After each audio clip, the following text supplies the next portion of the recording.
Hey guys, Shikari Forever here, hope you're doing well and welcome to my Gears of War 4 impressions video. In this one I'll be talking about my thoughts on the beta and I'll also do some tips and tricks for beginners. If you check it out, thanks very much. So I've been a fan of Gears of War ever since the start. The last one I played was Gears 3 all those years ago, so it's very nice to get back into it. It's very familiar. The foundations of the game haven't really changed that much, they just basically added some new mechanics. I've got some pointers here I'll go through. So for veterans like myself, you're going to feel right at home. It's very familiar, it's very easy to get back into. And is it just me, but the movement speed felt very slow, like they've basically slowed it down. Not that that's a bad thing, it just feels like your character, or the animation, you just feel a lot heavier when you're just moving normally. So whether I haven't, or I just haven't played it in absolutely yonks and it just feels so weird. So the new mechanics they've added to the game, there's a yank and shank ability. It's not what it's actually called, but it's what I've seen people call it online. It's basically when you're on cover, you can grab the person on the opposite side of your cover over and then you can kill them quickly in a small kill animation with a knife you're carrying. I've done 2 so far, which I'll pop up on the screen.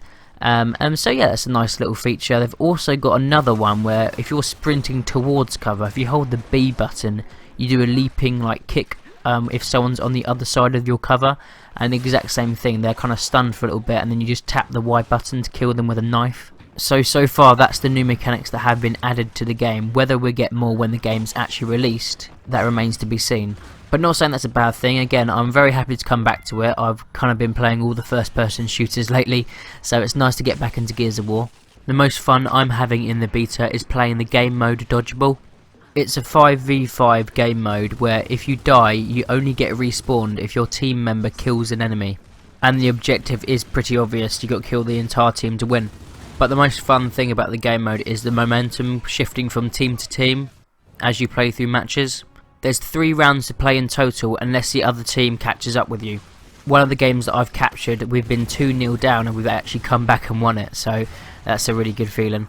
So yeah, that's the most fun I'm having at the moment. Team Deathmatch is fun, but I think this Dodgeball game mode is a lot more tactical and it makes you stick together and use tactics against the other team instead of just charging you in all guns blazing in Team Deathmatch. The only annoying thing I have of the beta is I swear that shaky cam for the sprint has got even more mental. I felt like I was getting motion sickness when I was using it and you just can't tell where you're going. And unfortunately with Gears, I think that won't be an option to turn off or tone down, because I won't be surprised if people complain about it, especially new players. It just seems like there's some hyperactive kid behind you, it's just so jarring, it makes me sick. But that's the only gripe I have of the beta at the moment. But overall, as a veteran player to the series, I enjoyed it. It's nice to be back to it. As I said, I haven't played since Gears 3. Very familiar, very fun. Matches are quick and it's always a good blast to play with your friends. So that's my thoughts on the beta. I'll go into my next section now, which is tips and tricks for beginners. I've got some pointers here and I'll pop them up on the screen while I'm talking as well. So number 1, short controlled bursts with your Lancer to maintain your accuracy. As for me in Gears, about 50% of the time you can't do long range conflicts, and by using burst fire you can guarantee most of the time you're going to hit your target. Because of course if you just keep holding down the fire button you're just going to spray it everywhere and probably not hit anything at all. As most of the time in Gears when you're fighting other people, they usually just hold down and try and spray and it's whoever runs out of ammo first, and then they proceed to charge with you with the shotgun. So basically doing burst fire cuts that out, you can stop them before they even get to you, and maybe towards the end give you a little bit of spray, as they're just going to be a bigger target as they get closer to you. That's point number 1. On to point number 2, which is reload often. But if you reload and you see that little white box, that's a damage amplifier. So when you click the reload button, if you press the right bumper again when inside that white box, you get a damage amplifier for your whole clip. Sometimes reload speeds can differentiate from the certain weapons you're using. For example, the Lancer's damage amp is at the front of the bar, and the hammer burst is at the last bit of the bar. And you can reload at any time, so just get used to different speeds. Point number 3, roll around when in close quarter combat. This one may sound silly, but it's definitely helped me out a lot, especially when using the Nasher, the shotgun in the game. And it keeps the enemies on their toes. You could shoot them in one direction and then roll and shoot them from another. And 9 times out of 10 if you're close enough, that's an instant kill with the shotgun. Point number 4, don't go alone until you learn what you can do with each gun that is given to you. Stick together with your teammates, and then when you feel confident enough, consider splitting into smaller groups to flank and control certain sections of the map. And I know what some of you may be thinking at the moment, why not just go around as a big group?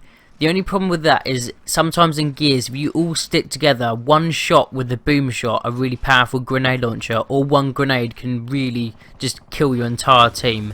So it's best to split into small groups, or even go solo sometimes if you're feeling confident enough. But of course, it's whatever is best for you and your playstyle, and of course what the enemy team is actually doing in the match you're in. This next point only really applies if you do decide to go soloing a little bit, and that is sprint away in 2-in-1 situations.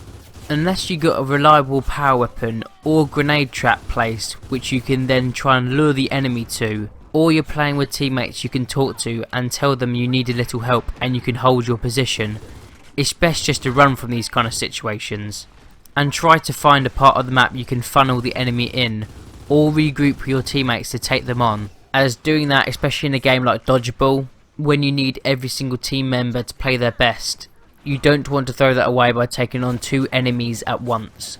And my last point, how to use grenade traps effectively.